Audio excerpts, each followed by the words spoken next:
श्रीपादराजं शरणं प्रपद्ये। सद्गुरुनाथ परमपिता परमात्मा श्री गोपाल बाबा महाराज की जय।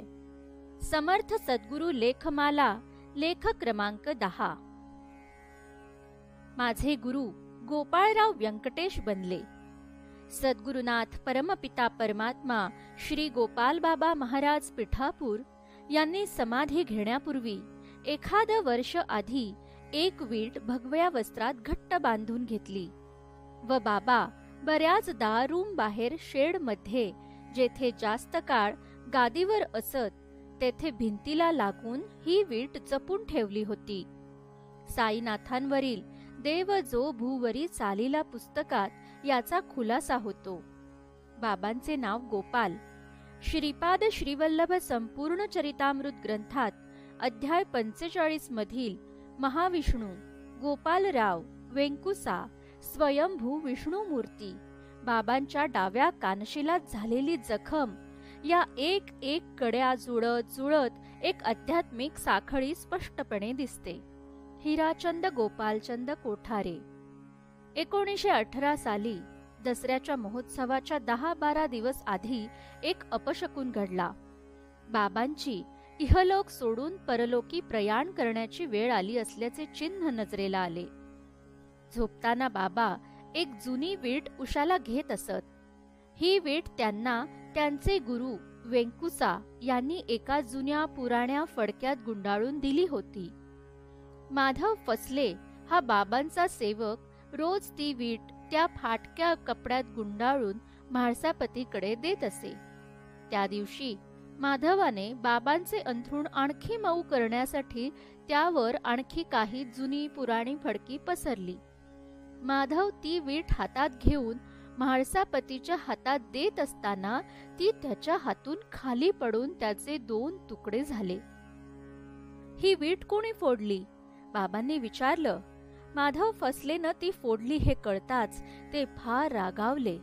त्यांनी आपल्या डोक्यावर हात ठेवले व व्यथित अंतःकरणाने म्हणाले, सोबत तुटली। दुसऱ्या दिवशी त्यांचे एक शिष्य एच.एस. दीक्षित म्हणाले, वीट भंगली म्हणून एवढं दुःख करायचं काही कारण नाही, मी ती चांदीने जोडून देईन। त्यावर बाबा म्हणाले, तुम्ही ती सोन्याने जरी जोडली तरी त्याचा आता काय उपयोग? ती वीट हा माझ्या सोबत्या होता आणि तो तुटला हे दुश्चिन्ह आहे। ते पुढे म्हणाले, ही वीट माझ्या गुरुनं मला दिलेली देणगी आहे। तो माझा जीवनसाथी आहे आणि आता मी काही यातून वाचत नाही। नाना चांदोरकरांनी सुद्धा ती भंगलेली वीट साधू न देण्याची तयारी दर्शवली, पण बाबा त्यांना म्हणाले, तुम्ही लाख उशा आणल्यात तरी या विटेची किंमत चुकती करता येणार नाही। ही वीट मला माझ्या गुरूंनी दिली होती, त्याची किंमत संपूर्ण विश्वापेक्षा सुद्धा अधिक आहे। ही वीट माझ्या ध्यानाचं ध्येय आहे आणि माझं ध्यानही तेच आहे। वीट म्हणजे माझं दृश्य आयुष्य आहे। जर ही गेली तर त्याचा अर्थ माझा हा देह सुद्धा जाणार। परभणी जिल्ह्यातील सेलू जवळच्या जंगलात जेव्हा माझ्या गुरु बरोबर होतो, तेव्हा आम्हा दोघांना ठार मारण्याच्या उद्देशाने एका दुष्टाने नेम धरून आम्हाला दगडविटा मारायला सुरुवात केली।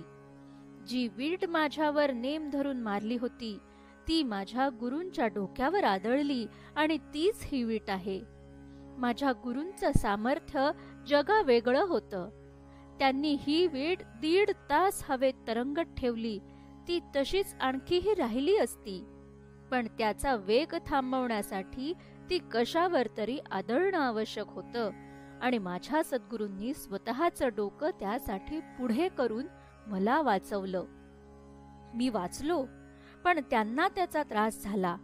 यातून एक गोष्ट लक्षात येते, संत महात्मे इतरांचा त्रास स्वतःवर ओढून घेत असतात। त्यांच्यापाशी प्रचंड आंतरिक शक्ती असते, पण ते त्याचं प्रदर्शन मात्र कधीही करत नाहीत। मी ती वीट उचलून माझ्या गुरूंच्या चरणापाशी ठेवली व माझ्या सद्गुरूंनी ती मला देणगी म्हणून दिली। माझ्या गुरूंचा चरण स्पर्श तिला झाला आहे, म्हणूनच मी माझं मस्तक तिच्यावर ठेवतो व त्या विटेची उशी करून झोपतो। माझे गुरु गोपाळराव यांनी त्यात प्रवेश करून ते व्यंकटेश बनले. त्या व्यंकटेशाच्या पाऊलखुणा या विटेवर आहेत. म्हणूनच मी माझ्या गुरूंना वेंकुसा म्हणून हाक मारतो. या विटेचा महिमा हा असा आहे. देव जो भूवरी चालिला पुस्तकातून. दिगंबरा दिगंबरा श्रीपाद वल्लभ दिगंबरा.